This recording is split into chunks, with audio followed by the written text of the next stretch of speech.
এইখন মই ফেব্ৰিক কৰা মেখেলা চাদৰ। এইখন মেখেলা কেনেকুৱা লাগছে নিশ্চয় জনাব।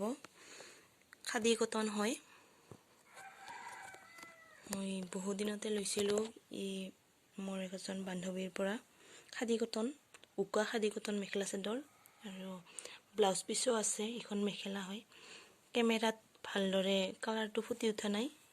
স্কাই ব্লু হয়, পাতল স্কাই ব্লু। কেনেকুৱা লাগছে নিশ্চয় আপোনালোকে জনাব। ভিডিঅ'টো চাব, লাইক কমেণ্ট ছাবস্ক্ৰাইব কৰি দিব যিসকলে নতুনকৈ আহিছে, আৰু যিসকলে আগৰ পৰাই মোৰ চেনেলটো চাই তেওঁলোকে লাইক কৰিব।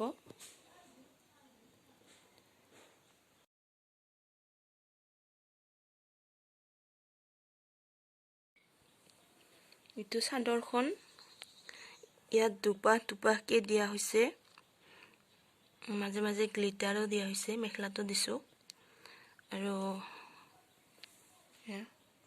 কাষে কাষে পুতি দিয়া নাই। পুতিৰ ফুলনি মই ফুল এপাহকৈ আঁকি দিছোঁ সৰু সৰুকৈ, আৰু কাষে কাষেতো মেখেলাৰ দৰে দিছোঁ। আপোনালোকে নিজে নিজেও কৰি ল'ব পাৰে।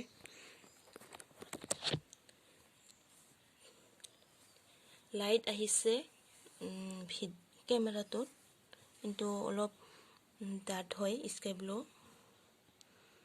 খুবেই আৰাম হয় খাদী কটন এনেকুৱা গৰমৰ ছিজনত, আৰু ৰাফ ইউজ কৰিবৰ কাৰণেও বহুত ভাল। এইখন চাদৰখন এতিয়া মই ব্লাউজখন দেখুৱাম।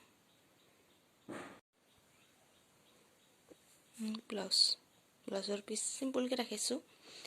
দুখন হাতত এপাহকৈ ফুল থাকিব, আৰু এইখিনিয়ে ব্লাউজখন কেনেকুৱা লাগিব আপোনালোকে চাই কমেণ্টত জনাব।